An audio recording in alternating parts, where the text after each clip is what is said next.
안녕하세요. 흔들리지 않은 합격 부동 1교시입니다. 이번 시간은 이제 투자론의 이론편 마지막 테마죠. 테마론 30번 부동산 가치 평가에 있어서 비할인법을 이제 소개해 드릴 겁니다. 지난 시간 이제 할인법, 화폐 시간 가치 개념이 반영이 되는 것이 이제 할인법이고요. 비할인법은 화폐 시간 가치, 시간 개념을 고려하지 않고 그냥 단순하게 비교를 해버리는 거죠. 그래서 내가 만약에 지금 10억에 샀다. 근데 10억에 사서 10년 후에 20억이 됐다. 그럼 내가 10억 벌었네. 이렇게 단순하게 계산하는 거죠. 우리가 일상생활에서 이렇게 다 계산하잖아요. 그래서 비할인법은 그냥 화폐 시간 가치를 고려하지 않아서 투자 분석을 하는 기법이다. 됐습니까? 이제 요것을 이제 어림세법이라고 하는데요. 이제 수익률법이라고 이제 계산을 해버리고요. 대충 100% 벌었구나. 또는 승수법이라고 하고요. 그 다음에 이제 비율 분석법을 통해서 내가 얼마나 벌었나 이렇게 계산하는 방식입니다. 자, 그러면 이제 하나씩 비율을 살펴보면 대부 비율과 이제 부채 비율이 나오는데 대부 비율은 말 그대로 우리가 집을 살 때 대출을 해주는 비율이에요. 그래서 우리가 이제 일상생활에서 LTV를 많이 쓰잖아요. 그것을 이제 대부 비율이라 합니다. 그래서 뭐 부동산 가치, 집값의 가치죠. 집값의 가치분에 얼마를 대출해 주냐. 그러면 예를 10억 중에서 6억을 대출해 준다. 그럼 LTV는 60%다. 이렇게 되는 거죠. 그럼 요 이제 비슷한 단어로 이제 융자 비율, 담보 인정 비율, 대출 비율 이런 말을 씁니다. 그리고 이제 부채 비율은 자기 자본분의 타인 자본이죠. 부채 비율은 우리가 대차 대조표가 이렇게 있죠. 왼쪽에는 자산이 있고 오른쪽에 부채가 있고 그리고 오른쪽 밑에 자본이 있죠. 자기 자본이 있습니다. 그래서 타인 자본을 자기 자본으로 나눈 요 개념이 되겠습니다. 요것을 부채 비율이다. 이렇게 보시면 되겠습니다. 자, 그러면 대부 비율이 올라가면 부채 비율도 상승하죠. 왜?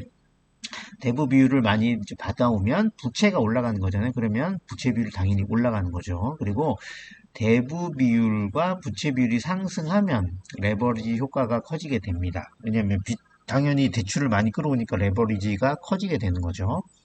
자, 교재 66페이지에 이제 수익률과 승수를 비교하는데 수익률은 분자에 수익이 들어갑니다. 얼마만큼 먹을 수 있냐 수익률, 내가 이자율 요걸 보는 거죠. 근데 요거를 뒤집으면 승수가 됩니다. 그래서 수익률과 승수는 역수의 관계입니다. 그래서 수익이 분모로 가서 그리고 분자인 투자액이 오게 되겠죠. 여기서는 우리가 얼만큼 먹을 수 있는 퍼센트를 구하는 게 목적이라면 여기서는 투자액을 회수하는 기간에 얼마의 방점을 찍냐, 여기에 이제 초점이 되어 있습니다. 자, 그러면 사례를 한번 보면 우리가 순소득률 또는 자본 환원율이라고 하는데 순영업 소득을 총 투자 금액으로 나누었을 때 얼만큼 먹을 수 있냐. 그래서 소득을 총 투자 금액으로 나눴을 때 순소득률이라고 하고요.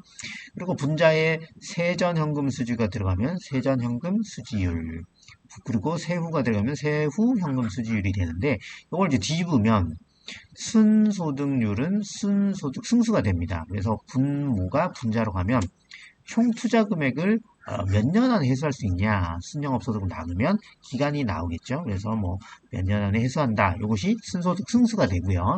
세전, 세후 현금 수지율도 마찬가지입니다. 거꾸르면 승수가 되는데 투자 금액을 얼마만큼 회수할 수 있냐. 이런 개념이 되겠습니다.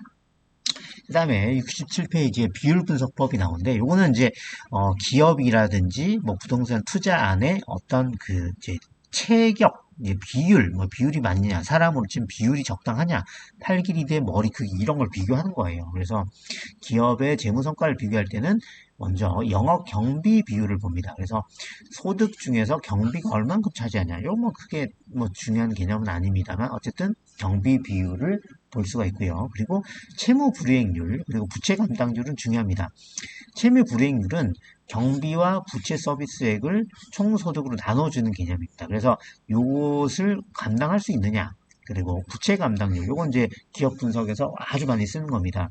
순영업 소득을 부채 서비스액으로 나눠서 이제 구하는 건데 부채를 감당할 수 있는 거냐는 거죠. 그래서 분자가 크면 클수록 좋은 거죠. 그래서 1보다 크면 부채를 감당할 수 있고 1보다 작으면 부채도 못 갚는다 이런 겁니다. 그래서 그게 보다 부채 감당률이다. 그 다음에 총자산 회전율이 있습니다. 그래서 총소득을 총자산 가격으로 나누어 줬을 때 얼마만큼 내 자산으로 소득을 창출하냐, 이것이 총자산 회전율입니다. 식당에 가면 우리 테이블 회전율이 나오잖아요. 같은 개념입니다. 내 자산으로 얼마만큼의 소득을 창출하냐, 그것이 총자산 회전율이고요. 그 다음에 내가 투자한 것이 순영업 순영업소득으로 얼마 돌아오냐, 이건 자본환원율입니다. 자, 이제 되셨나요? 우선 이제 복습하면서 찬찬히 암기를 해주시면 되고요. 이 비율 분석법의 한계는 비율이 왜곡이 가능합니다. 우리가 이제 재무제표를 좀 분석해 보신 분은 알겠지만, 연말에 가서 이제 어떤 숫자를 부풀리거나 다운시키면 이 숫자는 얼마든지 비율은 조정을 할 수가 있거든요. 그래서 정확한 가치 판단이 어려울 수도 있다. 그리고 지분 투자자와 대출자의 관리 지표가 상이할 수 있습니다. 그래서 돈을 꼭 불려준 은행은 어떤 게 중요하냐면 부채 감당률, 이런 게 중요해요. 근데 지분 투자자 같은 경우는 영업 경비이율이나 총자산 회전율, 자본 환원율, 이런 지표들이 더 중요하거든요. 그래서 관심사가 다르다.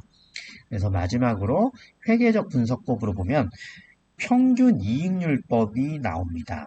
그래서 연평균 순수익을 연평균 투자액으로 나누면 분자가 클수록 좋은 거겠죠. 그래서 연평균 이익률이 목표 이익률보다 높아야 투자 타당성이 있고요. 자본회수 기반법은 투자 금액을 회수하는 데 걸리는 시간, 이것이 의미를 하고 있습니다. 자, 오늘 시간을 얘기를 해보면 비할인법은 화폐 시간 가치를 고려하지 않는 방법이고, 어림세법과 비율분석법이 있습니다. 어림세법은 수익률법과 승수법이 있고, 나머지는 비율분석법이 있었다. 그래서 수익률과 승수를 다시 한번 비교해보고 요 개념들의 숫자를 암기를 하시는 노력을 기울이시면 되겠습니다.